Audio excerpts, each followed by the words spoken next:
Welcome back. Well, it's not often that I get starstruck, but I am at the moment because in the studio I've got this big TV star. You know, she's making all the headlines in all the papers all over the place. Yes, it's Nurse Jennifer Melle. Welcome, Jennifer.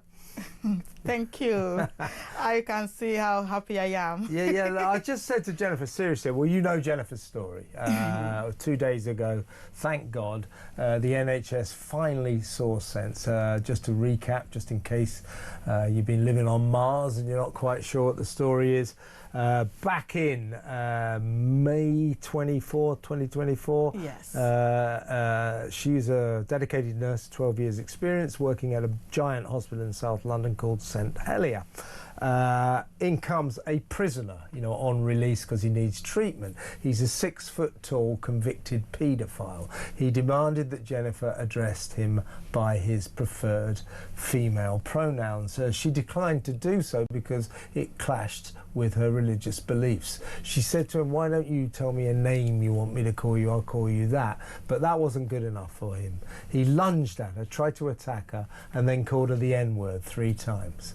And for that, in effect, the NHS backed him, a racist, male, convicted paedophile, over a dedicated nurse of 12 years experience, Jennifer Melle, a lovely mother of 2 and never done anyone wrong in her life. That's outrageous. For 2 years, come March 25, so quite a few months later, in desperation, because no one would listen to her, the NHS wouldn't listen to her, the Royal College of Nursing, her union, wouldn't listen to her. She went to the press, she talked to the Mail on Sunday. That doubled down her suspension as far as the NHS was saying, "You've broken patient confidentiality."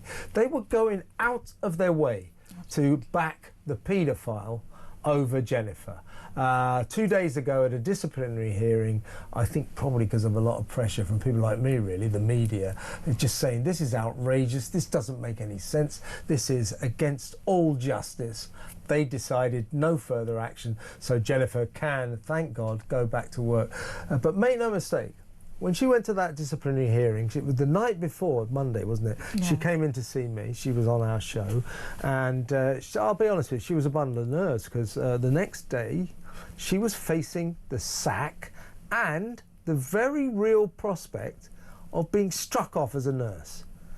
You know, for refusing to call a male paedophile she or her. That's outrageous, isn't it? Anyway, she won the case. No further action. She can go back to work.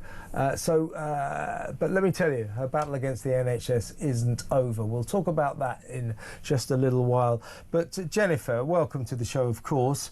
As I was just saying off air, the other night she was a bundle of nerves. Today, I'm not kidding you, there's an effervescence about her. She's like sort of shining with joy. She really looks great, I'm serious. So let's deal with that first. How are you feeling? You must be still so relieved. Honestly, I feel extremely so much overjoyed and relieved. A weight lifted off my shoulder every day, worrying what is going to happen. For 2 years? Having to wait, yes. It's been just this painful journey that I had to endure since that awful night. That awful night, yes. Yeah. So, as I say, you could have, you know, when you were in on Monday night, I mean, yes. You were quite reasonably a bundle of nerves because it's not so much just losing your job, getting sacked from St Helier. You were facing being struck off as a nurse, the career that you love.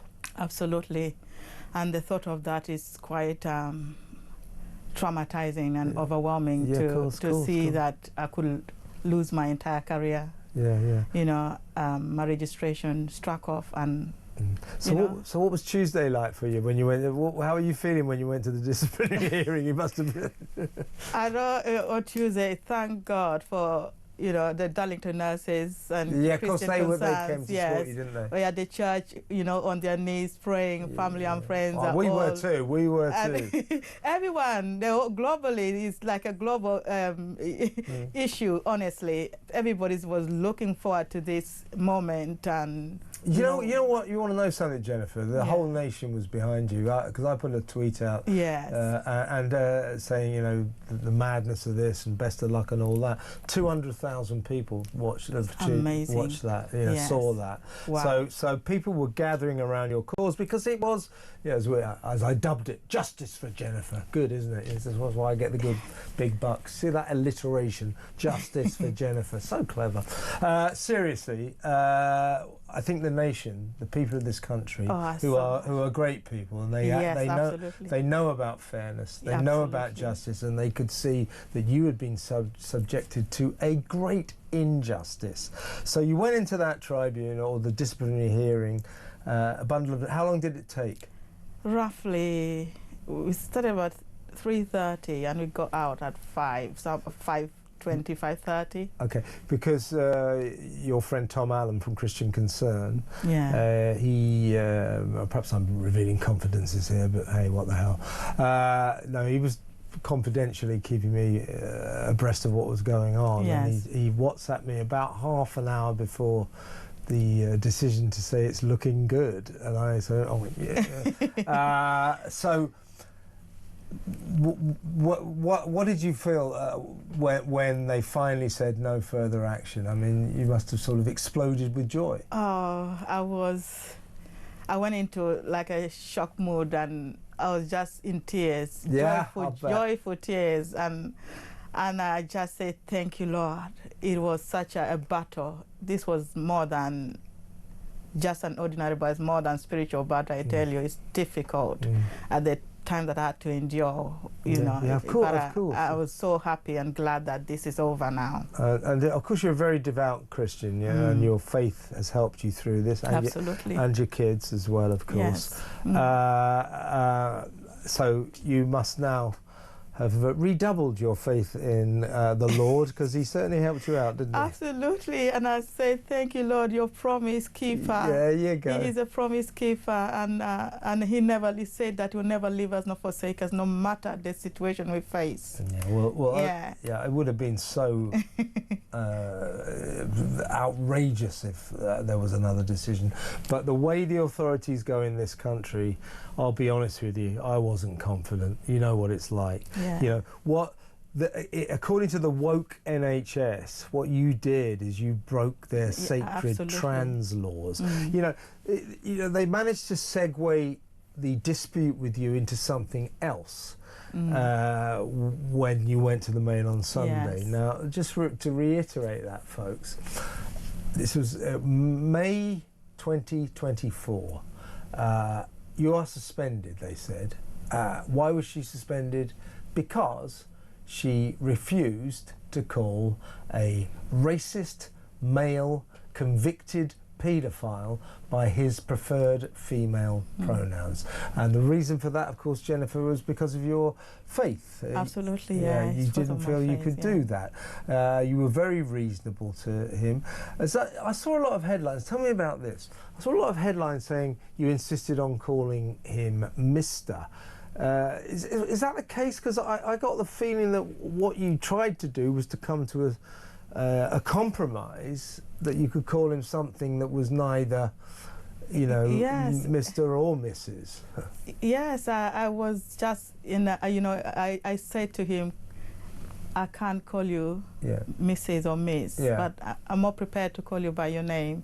And he kept just being really angry, and it nearly hit me in the head because he was just restrained. Yeah. So in other words, Jennifer, all the headlines, you know, nurse who insisted on calling patient Mr. That's not actually strictly true. That's not true. You didn't say, I'm going to have to call you Mr. No. You tried to be reasonable, say, look, my faith... I was on the phone. Yeah. And as I say, that's why you were suspended, because you broke the trans rules. That's May 24. In frustration... well, I'm trying to work out how many, that's 7 months, 12, what is that?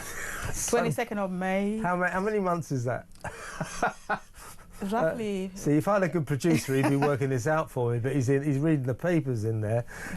How many months is that? May 24 till March 25? Look at this. 10 months. 10 months. Yeah. They're worse than I am. 10 months. So for 10 months, nothing happened. Nothing happened, yeah. You know, you're going, come on, can I go back to work? So that's why you went to the media. That's why you went to the media. Absolutely. To tell your stories. You said to me the other night, because no one else would listen. The NHS weren't listening.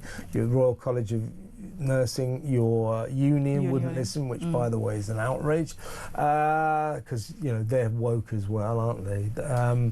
That's why you went to the Mail on Sunday. And then, of course, the NHS changed the goalpost. Oh, well, the reason she's suspended is she broke patient confidentiality. Well, you hadn't until then, for 10 months. So why were you suspended then? That you were suspended because, you know, you broke their sacred trans rules. That's what it was, wasn't it? And then was... So don't let the NHS say it was about patient confidentiality. No, it wasn't. It's because in the NHS, if some bloke says you got to call me a woman, the NHS, you got to do that. You got to do that. You know. Well, Jennifer didn't, but she didn't call him Mr. By the way, that is misleading. And by the way, that's another headline I saw in the papers that really annoyed me. It must annoy you too. It was after you. Well, nurse who misgendered male patient is cleared, or you know, it's misgendered. You're not misgendering him. Yeah. His gender is male. Male. So to misgender him, you call it, you know, you gendered him. You call it. You treated or you addressed him, if you like, by his proper gender. You didn't misgender him. I hate misgender. What does that mean? What you're talking about is, if you call a bloke in a dress him, which is what he is, if you address a bloke in a dress as a bloke, as a man, which is what he is, all these wokies, they go, you've misgendered her. No, his gender is male. So Jennifer didn't misgender him, she correctly gendered him, and she didn't call him Mr. So let's get that straight. Now, Jennifer, as we're all absolutely thrilled for you. What did you do to celebrate, by the way? It was just so overwhelming. 10 pints down the pub or something? So much, like friends and families just overwhelmed with this lovely news and the victory that we have now at hand. I just thank God. And I can't wait for the tribunal in April. Yeah, we'll talk about it in just a second. But you can now, of course, return to work. When will that happen? We have to yet wait for that confirmation in writing, you know, for from the management. And when do you think that will come? They'll have to do it, won't they? Yeah, they would have to, maybe in the next week or two, make a decision. So when do you think you might be back at work? What would be your estimation? They would probably give me some time to try to... you need a holiday. Yeah, time to just sort of get over it, and you know, and before resuming. But when would you think? A month's time, something like that? Roughly, maybe 6 to 8 weeks, I suppose. And you must be excited about that. Well, I've got mixed emotion, you know, having been off for nearly 2 years. I imagine you going back to work, or your colleagues or your mates going, where have you been? You've had a long time off. Yes, you know, I would have to go all throughout the trainings and all the readjust. And well, listen, let's move on to something. This is serious, folks. This is Jennifer's long battle against the NHS is not over, because, quite rightly, in my view, she is now launching legal action against the body, the trust that looks after St Helier Hospital. It's called the Epsom and St Helier University Hospitals Trust. She's launching legal action against them, claiming she was the victim of harassment, discrimination, victimisation and breaches of her freedom of thought, conscience and religion. That case will be heard at an employment tribunal in April, yes? Yes. And I would have thought, you tell me what you think, I would have thought I don't see how you can lose that. I mean, given that they've decided no further action. Absolutely. So will there be any money involved for that? Well, they'll probably argue that I was being paid and stuff like that, but they've done more damage. Yeah, but this than is just that. compensation. Yeah, compensation. You deserve compensation for your ordeal. That's what you're suing for. Yes, compensation for the unnecessary, unjust treatment, and harassment. Any response from Epsom and St Helier University Hospitals Trust on the news that you're going to sue them? No. Not written respond. I would not yet. No. Yeah. Okay. And tell me about I saw you on College Green with Al Samara the other day and the nurses. How did you get? Did they get in touch with you, or did you get in touch with them? How did that happen? Or was that through Christian Concern? Through Christian Concerns and Claire Coutinho. Claire Coutinho, Tory Shadow Cabinet Minister, has been a rock. Absolutely, Claire and who else? Carla Lockhart. Yeah. Well, so the Tories are decent MPs have been right. Well, look. Every decent human being in this country, you had to be rooting for Jennifer.